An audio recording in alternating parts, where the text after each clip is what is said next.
One question a lot of beginners to the offshore world ask is, what are the fees with an offshore bank account? Or how do I avoid what seemingly are higher bank fees in an offshore bank? I'm going to tell you exactly what to know in this video.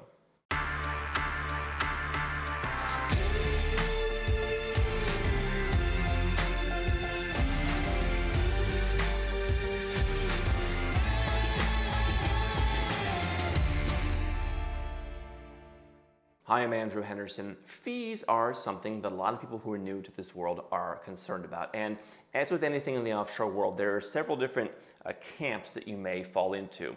A lot of people who start traveling and who want the tax benefits of being overseas will often keep their bank account in their home country. And they'll ask me, what's the purpose of having this bank account in Georgia, in Singapore, in Switzerland, wherever? Why not just use services like TransferWise? Now, my opinion is you're probably going to want a relatively robust banking solution. Fintechs, services like TransferWise, they have their place, but I'm not going to entirely rely on that. So what I want is a main core transactional bank account, and I also want a wealth storage account for both myself and for my business. Okay, one thing a lot of people get confused with is if you have a business, you and your business are separate. You're going to have your own personal bank accounts, and the business is going to have its own business bank accounts. We'll come back to that in a moment. Now, if you are from the United States and you have a U.S. bank, you're actually in luck on this one. Very rarely are U.S. citizens actually at an advantage when they go overseas, but U.S. citizens can keep their bank accounts, okay? So a lot of people have these Charles Schwab accounts. If you already have that set up, they might let you keep that and go overseas. You'll reduce your fees because there's no fees in the account, and then they actually refund you for your ATM fees. Now, services like that are not retail banks, where you're not actually walking into a retail storefront, have become harder and harder for expats. I had an Ally bank account many years ago, and I remember that I just logged in one day and they closed my account.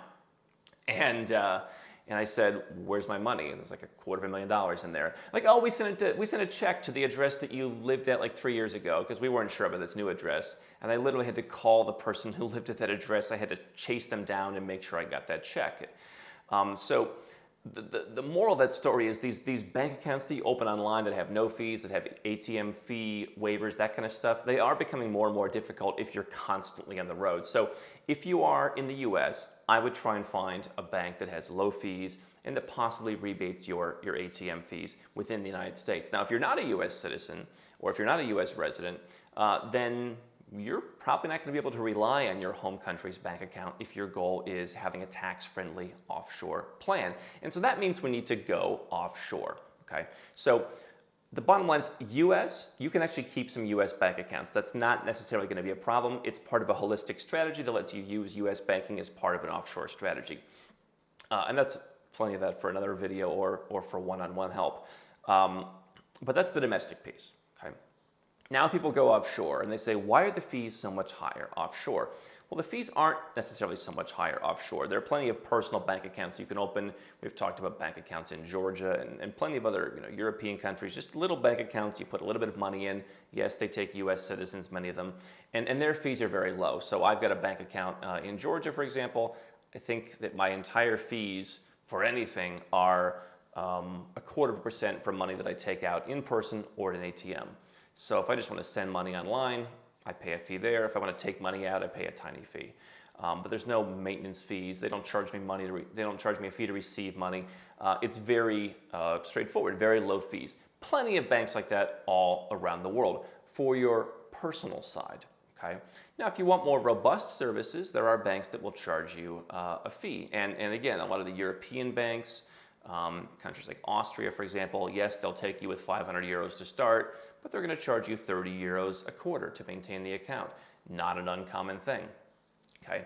The biggest area that I see when it comes to offshore banking fees are on the business side. Okay. So you want to reduce your tax, you put your company in a business structure, and then that business structure needs to get a bank account to receive money from your customers, to have your merchant account dumped into, whatever the case may be. This is often when people have the biggest concerns, okay? And that is, what'll happen is, I've got a bank, for example, they charge $40 a month just to have the business account. Doesn't really pay any interest. You just pay $40 a month. That's their service fee. That is relatively common. What's not common is when you go to these offshore banks on these tiny islands, for example, the Caribbean islands or Vanuatu. Those are the banks that are much more likely to charge you ridiculous fees, $100 for an incoming wire, or they'll charge you a percentage of the outgoing wire up to like $250 or something ridiculous. So a normal offshore bank might charge $30 or $40, maybe $50 to send a wire. But these places where they charge you hundreds of dollars just to send or receive money, it's ridiculous. These banks where they charge you $50 a week management fees or something, they're not even very good banks.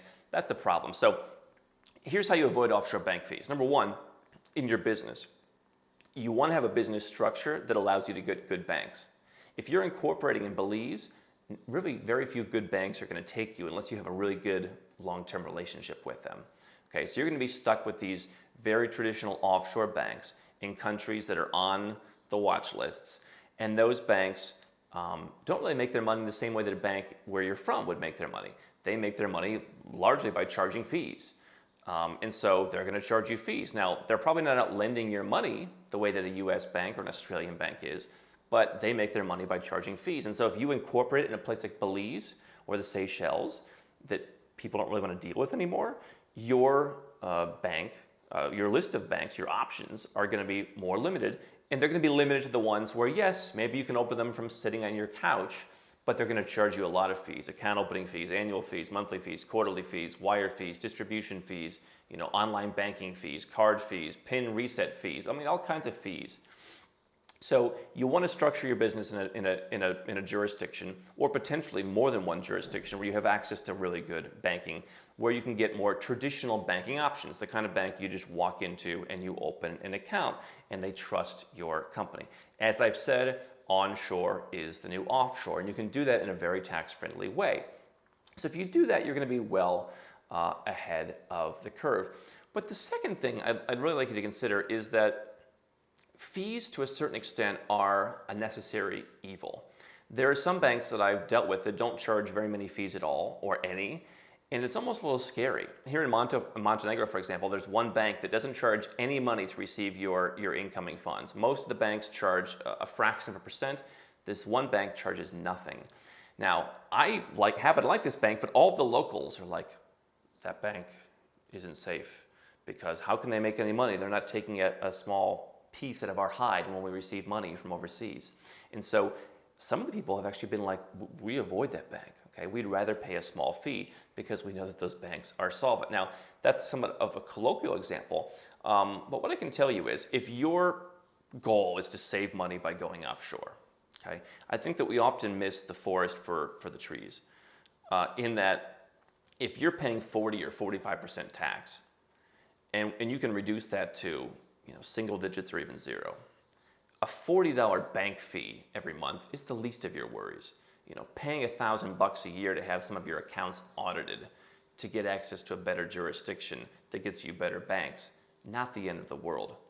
This is kind of like when people say, Andrew, I want to save 45% tax, but if it means giving up my miles, I won't do it, right? If I have to give up my miles credit card, I won't do it, because we're so in love with that idea of like no fees, okay? Particularly people in Europe where like everything is free, it's like, why pay for anything? Your health insurance is free, we take care of you, everything's just handed to you here. And the banks, many of them operate the same way. So people come and they're like, why am I paying for this? What value am I getting? Because the value model offshore is different, okay? They're not out lending 102% of your money, and therefore they have to charge fees. And so the bottom line is, if you set your structure up properly, you'll be able to mitigate fees. You want to have your own personal structure, your own personal banking. If it's not in the United States, then somewhere else that's low cost, and just have your own personal banking. On the business side, incorporate properly, do it in the proper jurisdiction. Don't try and go for the cheapest and easiest and lowest hassle like the Belizes of the world. It's not going to work really anymore. It'll work. It might work from a tax perspective. It might not even work for that reasons anymore. But operationally speaking, this is what people miss. Okay, so if you're paying $30 or $40 a month in bank fees for your offshore company, quite frankly, I think you're getting a bargain. And what I'll tell you from experience is the banks that do charge those fees, in my experience, I've often gotten better customer service from those banks, which means My operations are easier. I spend less time dealing with the bank. They know me, which means they ask me fewer questions. They bother me less. They just know that what I'm doing, and they know I'm a legitimate operator. And so they don't feel the need to bother me with other stuff that possibly a traditional offshore bank would as well. So high fees, avoid the really high fees, but also understand that your definition of high fees may need to be adjusted. You're saving a lot of money. A couple bank charges aren't going to be the end of the world.